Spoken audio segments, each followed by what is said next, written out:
Ketua Umum PDI Perjuangan Megawati Soekarno Putri menepis isu keretakan hubungannya dengan Presiden Joko Widodo dalam beberapa waktu terakhir. Mega mengaku kerap berbincang akrab dengan Jokowi dan tidak ada masalah. Mega merasa heran saat dirinya kemudian dibully menyebut Jokowi sebagai petugas partai. Padahal sebutan petugas partai merupakan aturan internal partainya. Saya kalau sama beliau manggilnya malah, saya lebih tua ya, saya panggil situ ade. Karena saya senior, saya mentor, gitu nanti pasti dibully lagi saya. Ada orang, di aturan partai saya itu ada kader, ada petugas partai, saya ini petugas partai juga loh. Kok saya ngomong Presiden Jokowi petugas partai, waduh pembuliannya. Orang aturan partai saya, partai lain nggak pernah saya ini. Soal panasnya suhu di tahun politik, sebelumnya Presiden Joko Widodo mengungkapkan situasi di tahun politik memanas. Dalam pidatonya di Rakernas DPP Gerakan Angkatan Muda Kristen Indonesia atau GAMKI di Medan, Sumatera Utara, Presiden Jokowi menyinggung soal situasi di tahun politik yang mulai hangat-hangat kuku bahkan cenderung memanas. Bahkan Jokowi menyebut yang sudah panas justru antar kawan sendiri. Situasi di tahun politik ini sudah mulai hangat-hangat kuku dan sudah mulai cenderung menghangat. Agak memanas tapi belum panas.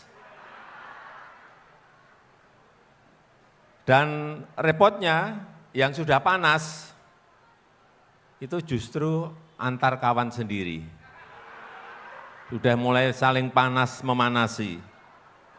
Maka saya minta kepada DPP GAMKI untuk ikut mendinginkan situasi di lapangan kalau ada hal-hal yang panas. Direktur Eksekutif Parameter Politik Adi Praitno menyebut para elit harus mencontohkan politik kebangsaan, jangan sampai berpolitik seakan berperang, karena kawan dan lawan bisa berubah. Politik kebangsaan inilah yang sebenarnya diterjemahkan juga pada level grassroots, bahwa maknai politik itu biasa-biasa saja. Jangan maknai politik itu seperti perang agama, perang antar suku, dan seakan-akan berebut surga dan neraka. Politik kita itu adalah politik perkawanan. Hari ini berteman, besok bisa jadi lawan. Hari ini lawan, besok menjadi sahabat. Menjaga tensi jelang pesta demokrasi yang memanas jadi tugas para politisi, terutama di tingkat elit sebagai pendidikan politik yang baik. Tim Liputan, Kompas TV. Lalu bagaimana membaca isu keretakan hubungan antara Jokowi dan Megawati? Kita bahas bersama politisi PDI Perjuangan Deddy Sitorus dan Direktur Eksekutif Indikator Politik Indonesia Burhanuddin Muhtadi yang sudah bergabung bersama kami di Kompas Petang. Halo, selamat sore Mas Burhan, selamat sore Pak Deddy, terima kasih sudah bergabung bersama kami di Kompas Petang. Ya, sore Mbak, sore. Saya langsung ke Pak Deddy. Pak Deddy, boleh dijelaskan tidak? Kenapa sih Bu Mega ini perlu mengklarifikasi, perlu juga menegaskan bahwa hubungan Bu Mega dengan Jokowi ini dalam keadaan baik-baik saja? Saya kira sejak Pak Jokowi dilantik, isu keretakan PDI Perjuangan dengan Pak Jokowi, isu keretakan hubungan Pak Jokowi dengan Bu Megawati, memang selalu dihembuskan oleh orang-orang yang ingin mengambil kesempatan kalau hal itu terjadi untuk menikmati kekuasaan. Jadi ini memang isu yang selalu dipakai oleh para penumpang gelap demokrasi, saya kira ya. Jadi dan belakangan ini itu semakin menguat gitu ya. Jadi selalu tuh kalau ada framing di mana Ibu Mega dengan Pak Jokowi misalnya, nanti ada analisa gestur, kayaknya Pak Jokowi nggak happy, oh kayaknya Ibu ini begini. Ini banyak tiba-tiba orang selalu menjadi ahli gestur lah, ahli psikologi gitu ya. Padahal selalu dari waktu ke waktu kelihatan bagaimana hubungan Pak Jokowi dengan Ibu Megawati. Itu seperti ibu anak, kakak adik, bahwa memang dalam perjalanan hubungan itu tidak 100% pasti sama dan sebangun atau katakanlah tidak selalu sama artinya ya. Iyalah ya, suami istri, bapak anak, saudara dengan saudara, kadang-kadang ada perbedaan, itu hal yang biasa. Pak Deddy, tadi Anda menyebutkan ada pihak yang berusaha untuk menikmati kekuasaan. Artinya ada penumpang gelap, siapa nih kira-kira maksud Anda? Ya saya kira banyak lah ya. Siapa penumpang gelap yang selalu berupaya untuk mendekatkan diri dengan kekuasaan, selalu melempar isu di lapangan. Saya kira sejak 2014, sejak Pak Jokowi dilantik itu selalu ada. Dan sekarang tidak hanya itu, sekarang ada malah yang memframing, oh itu lebih dekat, ini lebih dekat, lebih sering ketemu, begini, begono. Saya kira itu sesuatu yang mau tidak mau memang kita harus menampil pahit ya, karena namanya demokrasi kan kita tidak mungkin setiap hari membantah. Ya itu memang realitanya seperti itu gitu loh. Dan seperti saya tadi sampaikan, kalau hubungan yang mesra sepanjang hari, sepanjang tahun, selama 9 tahun, di mana sih ada? Suami dan istri aja saya bilang bisa kadang-kadang berbeda. Bapak dengan anak, dengan ibu, atau anak dengan anak, Ya, itu biasa. Tetapi bahwa sikap Pak Jokowi, dan ini berulang kali beliau tegaskan. Bu Mega itu ibu saya, kakak saya, mentor saya, gitu. Saya kira sebagai seorang negarawan Pak Jokowi tidak akanlah berbohong gitu ya. Bahwa oke. in sometimes once in a time ada perasaan apa namanya ya tidak sepandangan atau tidak terlalu apa namanya Itu hal biasa intime, itu ya. hal yang biasa. Oke, Pasang baik. surut hubungan. Baik. Saya akan ke Mas Burhan. Mas Burhan, kalau Anda melihatnya seperti apa? Kenapa Bu Mega sampai harus mengklarifikasi dan menegaskan bahwa bahwa hubungannya baik-baik saja dengan Jokowi? Apakah Ibu Mega sudah mulai merasa terganggu atau ini hanya bentuk jawaban dari menjawab opini yang beredar saat ini? Saya kira wajar ya Ibu Mega melakukan klarifikasi ke publik terkait dengan sinyalemen hubungan beliau dengan Pak Jokowi mengalami pemanasan. Jadi itu justru menurut saya perlu diklarifikasi, meskipun hak publik juga untuk mempercayai atau tidak mempercayai klarifikasi yang diberikan baik oleh Ibu Mega atau Pak Jokowi.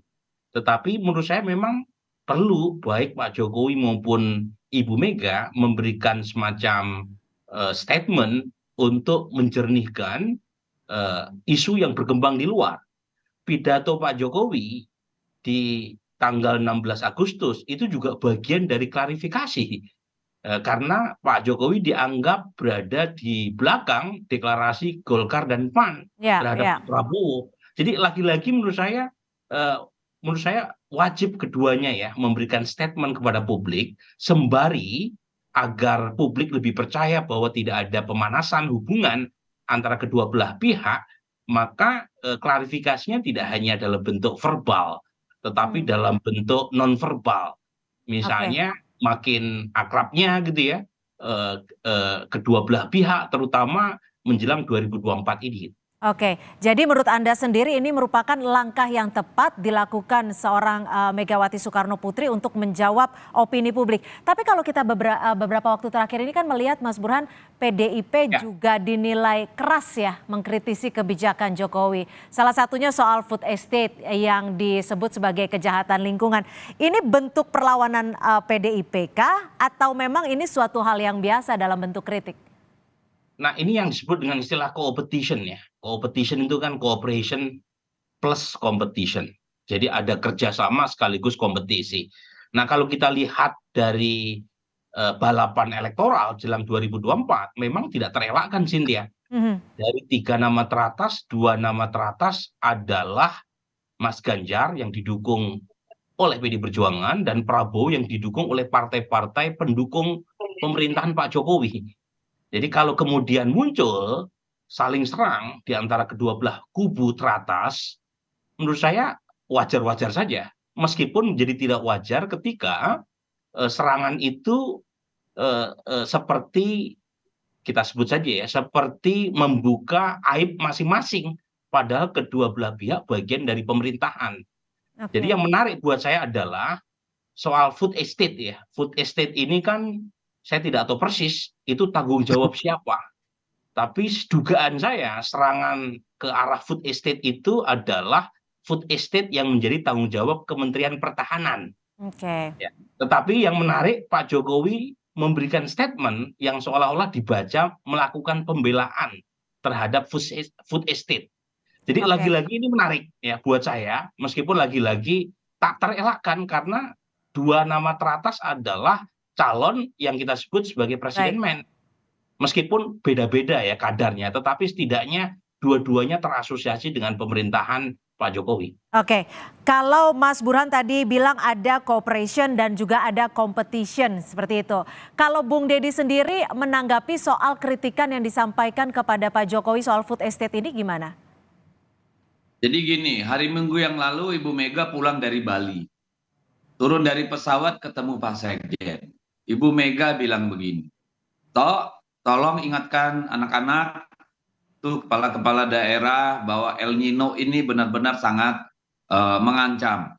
Saya dengar juga masalah komoditas pangan itu banyak yang akan menahan ekspor. Tolong diingatkan semua, Ibu bilang begitu. Jadi kemudian itu dipikirkan oleh Pak Sekjen, beliau kan teringat bahwa ada yang namanya food estate. Dan food estate itu ada di berbagai tempat. Lalu kita ingat bahwa kami dalam waktu 1 bulan terakhir banyak menerima masukan dan keluhan video, data, gambar terkait dengan kondisi food estate yang ada di Kalimantan, terutama Kalimantan Tengah.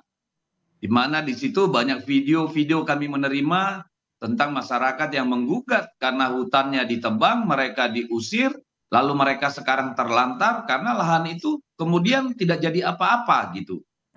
Itu terjadi gitu ya. Dan kemudian kami juga banyak mendapat informasi bahwa walaupun anggaran untuk food estate itu datang dari 2 kementerian, tapi penanggung jawabnya adalah Kementerian Pertahanan yang tidak 1 rupiah pun ada nomenklaturnya di situ. Tapi pelaksana penanggung jawabnya adalah Kementerian Pertahanan. Itu lebih dari 2 triliun. Dan di dalam food estate itu yang mengelola adalah satu yayasan yang bernama Yayasan Pengelola Sumber Daya Potensi Sumber Daya Pertahanan. Ada PT Agrinas yang menjadi pelaksana.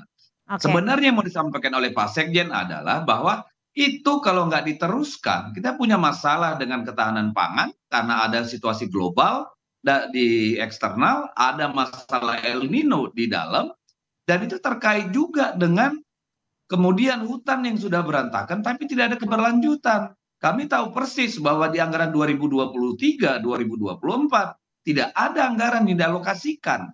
Jadi itu sebenarnya semacam alert, wake up call, ya supaya menjadi perhatian yang serius dari para anggota kabinet yang terkait, tidak menyerang 1-2 pihak, 1 orang gitu loh. Baik, jadi ini artinya tidak ada bentuk serangan ataupun kemarahan, emang benar-benar ini adalah menyiasati situasi global yang saat ini terjadi. Saya akan ke Mas Burhan. Mas Burhan, kalau Anda melihatnya ini kan publik membacanya ada panas dingin hubungan antara Pak Jokowi dan juga Bu Mega gitu ya. Apalagi kita semakin dekat dalam Pilpres 2024. Kalau Anda melihatnya ini bagaimana untuk membuat publik membacanya bahwa hubungan mereka memang baik-baik saja atau seperti apa?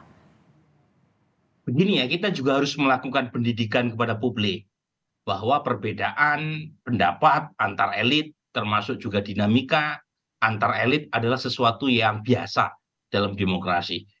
Sinonim demokrasi kan kegaduhan. Yang penting adalah kegaduhannya itu lebih substantif. Jadi menciptakan semacam voice, bukan noise. Jadi sepanjang perbedaan pendapat itu berkaitan dengan bagaimana memperdebatkan, mendiskusikan isu publik, menurut saya nggak apa-apa. Yang penting adalah, dan saya yakin Pak Jokowi maupun Ibu Mega itu menempatkan kepentingan publik, ya, namanya juga res publica ya, di atas kepentingan yang lain. Dan yang paling penting menjaga stabilitas sehingga Pak Jokowi bisa soft landing. Dan itu pula yang disampaikan Pak Jokowi di Medan kemarin kan, yaitu karena beliau saya kira juga punya kepentingan besar untuk menjaga stabilitas politik partai pendukung pemerintahannya. Apalagi PD Perjuangan, partainya sendiri dan partai paling besar. Jadi menjaga kepentingan nasional di tengah balapan elektoral itu menjadi penting bukan hanya buat Ibu Mega karena Pak Jokowi adalah kadernya, tapi juga buat Pak Jokowi untuk memastikan 2024 beliau berjalan dengan baik dan aman. Tidak secara crash landing tetapi soft landing. Baik, kalau kita ke Bung Deddy. Bung Deddy, ini kita tahu ya sekarang bahwa Bu Mega juga terus menjawab nih soal adanya kritikan yang Bu Mega disebut soal petugas partai gitu ya, banyak dibully gitu karena Bu Mega menyatakan hal itu. Kalau Anda sendiri bisa membacanya gimana sih Pak Deddy, sebenarnya apakah Pak Jokowi ini juga turut dilibatkan di dalam partai untuk menentukan arah politik, kemenangan dan lain sebagainya? Kalau arah begini, pertama soal petugas partai ya.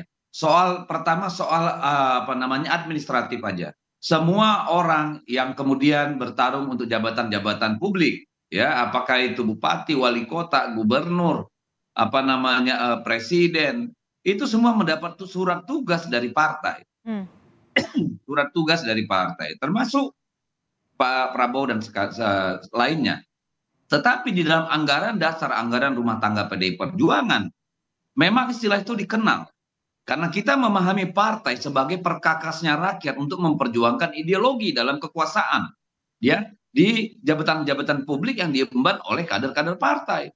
Dan petugas partai dalam konteks PDI Perjuangan itu adalah aparatur ideologis, bukan pesuruh. Yang namanya petugas partai itu primus inter pares. Best among equals, makanya yang menjadi petugas partai adalah kader-kader terbaik. Ibu Megawati itu kader partai. Pak Presiden itu kader partai. Yang namanya bupati, gubernur itu petugas partai. Tetapi itu dalam konteks kepartaian. Dalam konteks jabatan publik, kita tunduk kepada yang namanya konstitusi. Jadi tidak pernah ada ceritanya Ibu Mega atau PD Perjuangan mencampuri urusan pemerintahan, pengelolaan kekuasaan, kecuali memberikan rekomendasi. Jangankan presiden, gubernur, bupati, wali kota, pernah nggak kita dengar istilah itu menjadi masalah? Ya. Cara PDI Perjuangan mengelola kekuasaan. Tapi kalau Pak Jokowi sendiri di dalam partai PDI Perjuangan ini dilibatkan tidak untuk menentukan baik itu arah politik, proses pemenangan dan lain sebagainya?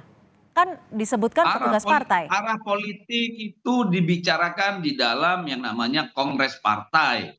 Strategi pemenangan itu dibicarakan di dalam rapat kerja nasional, terutama yang diperluas. Selalu dalam acara-acara itu Pak Jokowi diundang. Tetapi kalau dalam day to day, masa sih kita ngajak-ngajak presiden? Ya enggak lah. Tetapi misalnya dalam hal-hal penting, katakan memilih Pak Ganjar Prabowo, itu disepakati oleh Ibu Megawati dan Presiden Jokowi. Itu sangat nyata disepakati di istana. Gitu loh. Karena dia sebagai kader terbaik partai. Itu tadi. Kader terbaik di antara yang terbaik. Gitu Baik. loh. Artinya bertugas sebagai aparatur ideologis. Saya ke Mas Burhan. Mas Burhan. Dan bukan pesuruh. Nah ini yang selalu dimainkan oleh lawan-lawan politik. Seolah-olah petugas partai itu bawahannya ketua umum. Tidak. Baik, dan strukturnya harus berbeda ya, antara struktur di partai dan juga di kenegaraan. Mas Burhan, kalau Anda melihatnya... Saya mau jelaskan bahwa perjuangan dalam mengelola kekuasaan ada yang namanya sinergi 3 pilar. Ya. Jadi misalnya di kabupaten, kota, dan di provinsi. Kalau kita kepala daerahnya, kita legislatifnya, kita ada yang namanya musrenbang. Ya, antara legislatif, eksekutif, dan struktural partai. Jadi kita tidak mencampuri day-to-day pengelolaan kekuasaan, tapi melalui pertemuan sinergi 3 pilar. Baik. Itu loh, sama saja. Baik, Mas Burhan, kalau Anda melihatnya kedudukan kedudukan Jokowi lah kita sebut, di PDI Perjuangan ini sebesar apa? Apakah Jokowi juga memiliki atau turut memegang kunci dari arah politik atau bagaimana? Begini ya, pertama sebelum menjawab pertanyaan itu Cynthia, saya bisa memahami istilah petugas partai yang kerap dipakai oleh Ibu Mega atau PDI Perjuangan sebagai bentuk pelembagaan partai politik. Apalagi partai kan menempati posisi yang istimewa dalam konstitusi kita. Tetapi sebagaimana ini lagi-lagi kita pernah melakukan riset ya. Istilah itu tepat kalau dipakai dari sisi internal kelembagaan dan keorganisasian partai. Tapi ketika ditanya untuk kepentingan eksternal, itu ternyata istilah tersebut punya tone yang negatif di mata konstituen non-PDI Perjuangan. Jadi lagi-lagi ini soal packaging sebenarnya. Urusan internal nggak ada masalah. Tapi ketika dibawa keluar, ternyata konstituen non-PDI Perjuangan yang mungkin tidak mengetahui tadi bagaimana istilah petugas partai itu diformulasikan, itu cenderung kurang begitu apresiatif. Nah, dalam konteks Pilpres, Bung Deddy, mungkin bisa jadi isu. Karena bagaimanapun yang ikut Pilpres kan bukan hanya konstituen PD Perjuangan. Ya. Nah itu yang pertama. Nah sekarang bagaimana dengan posisi Pak Jokowi? Bagaimanapun Pak Jokowi kan kader biasa di PD Perjuangan. Yang terpilih dalam Kongres adalah Ibu Mega. Jadi kalau kemudian posisi penentuan jabatan kepartean, struktur partai maupun siapapun kader partai yang ditugaskan di posisi publik, ya wajar kalau Ibu Mega yang memiliki posisi kunci dalam penentuan itu. Jadi memang pada titik tertentu ini yang kemudian jadi masalah kan, karena beberapa pihak non PD Perjuangan mencoba menggunakan kesempatan dalam rangka mendapatkan semacam privilege atau mendapatkan perhatian dari presiden. Ya. Karena setelah Presiden Jokowi tidak diposisikan krusial Baik. di perjuangan karena veto playernya Ibu Mega. Tapi lagi-lagi kalau kita bicara aturan memang ketua umum yang punya hak atas Untuk banyak menentukan. hal sesuai dengan Baik. mandat Kongres. Baik, dan harus dibedakan Pak Jokowi bukan strukturalisasi. ketua umum. Baik, saya terakhir ke Bung Deddy, singkat saja Bung Deddy, kalau bisa dirangkum apa sih sebenarnya yang ingin disampaikan Bu Mega untuk mengklarifikasi beberapa poin yang belakangan akhir-akhir ini begitu mencuat dan menjadi perhatian publik? Singkat saja. Ya, pertama bahwa kalau dibilang Pak Jokowi adalah hanya kader biasa di PD Perjuangan, ya salah besar. Pak Jokowi adalah salah satu kader terbaik, bahkan sekarang terbaik di antara yang terbaik. Jadi bahwa beliau pasti dilibatkan dalam keputusan-keputusan strategi partai di tingkat nasional tentu. Sama misalnya kalau kader kita gubernur, katakan gubernur Bali itu adalah Pak Wayan Koster. Tentu hal-hal yang terkait dengan hal-hal strategis di Provinsi Bali tentu kita akan berdiskusi, meminta pendapat beliau gitu. Nah saya kalau melihatnya begini, Ya. saya kira memang belakangan Singkat saja, Bung ini Deddy. ada dua hal. Ada upaya untuk terus-menerus menyerang PDI Perjuangan dengan istilah petugas partai. Di sisi lain juga ada yang berusaha menggunakan momentum membangun framing bahwa Pak Jokowi dekat dengan yang lain gitu. Saya kira ini dinamika politik yang memang harus kita hadapi. Dan Ya. dalam kondisi sekarang semakin dekat waktu tentu menjadi sangat penting untuk Ibu Megawati membantah hal itu secara langsung. Baik. Supaya tidak terus menjadi isu liar gitu. Baik, agar tensi politiknya juga tidak semakin memanas. Terima kasih Bung Deddy Sitorus, politisi dari PD Perjuangan, dan juga Mas Burhanuddin Muhtadi, Direktur Eksekutif Indikator Politik Indonesia, sudah bergabung bersama kami di Kompas Petang. Selamat sore. Selamat sore.